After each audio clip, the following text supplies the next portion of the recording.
Hello guys, I'm back, and today I'm going to be going over a mock draft I made for the 2023 NBA draft.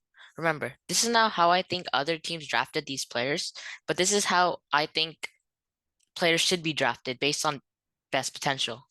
The Spurs have the first pick and will most definitely select Victor Wembanyama. He's a shifty 7'4" center who can space the floor and be dominant on both ends. In France, Wembanyama averaged 21.3 points, 10.5 rebounds, 2.5 steals, and 3 blocks per game. He's described as one of the best prospects ever, and there are hopes that he adds championships to the Spurs trophy case.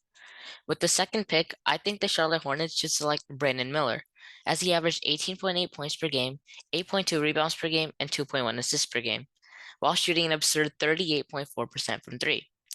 The Hornets could also select Scoot Henderson, but I think Brandon Miller shooting puts him on top. And since the Hornets already have LaMelo Ball, I think Brandon Miller would be a much better fit next to him. The Blazers have the third pick, in which they should select Scoot Henderson. There's a lot of speculation that the Blazers will trade this pick away for someone to help Dame win a championship right now. The latest rumors have been Portland is targeting Bam Adebayo from the Miami Heat.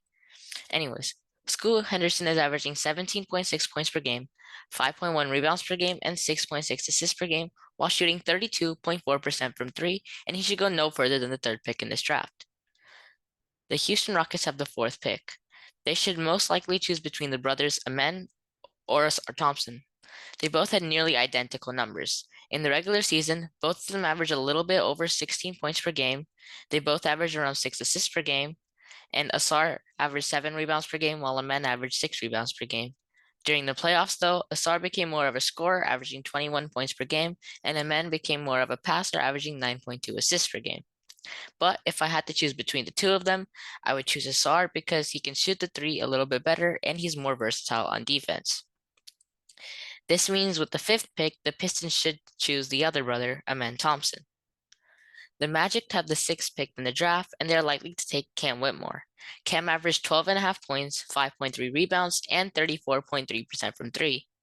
Even though he may not be a great fit next to Franz Wagner and Paulo Banchero, he could lead the bench for the Magic. You also would not want to miss out on a freaky athletic talent like him. The Pacers have the seventh pick in this draft and will most likely select Jarris Walker. Walker is a power forward and will be a great fit next to Tyrese Halliburton.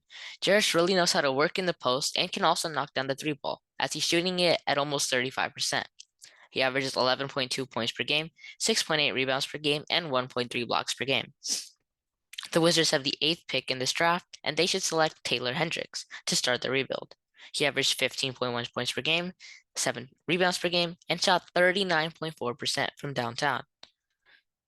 With the ninth pick, the Jazz should select Jalen Hood-Schifino, one who shot 33.3% from three, averaged 13.5 points per game, and was one of the best pick and roll players. The Mavs have the 10th pick and can pick Anthony Black, who averaged 5.1 rebounds per game, 12.8 points per game, and 4 assists per game. He's a tall guard who can make plays out of pick and rolls and has a massive basketball IQ. The Magic should select Grady Dick with the 11th pick. He can play the three or the two, as he can shoot the three ball, scoring 40.3% of his attempts. He averages 14.1 points per game and 5.1 rebounds per game as well. The Thunder have the 12th pick, and they should select Bilal Coulibaly. The Thunder averaged the fifth most points during the regular season and were one of the bottom middle teams on defense.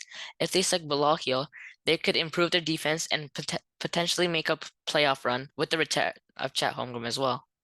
With the 13th pick, the Raptors should select Kobe Bufkin, a shooting guard who averaged 14 points per game, 4.5 rebounds per game, and 3 assists per game, while shooting 35.5% from downtown, which will really help this Raptors team, knowing they were 28th in three-point percentage last year. With the final lottery pick, the Pelicans should select Cason Wallace, a point guard who averaged 11.7 points per game, 3.7 rebounds per game, and 4.3 assists per game, while shooting 34.6% from three. He's also a great defender and once finished fourth in steals in the SEC. Let's just go over the picks now. With the first pick, the Spurs should select Victor Wembanyama.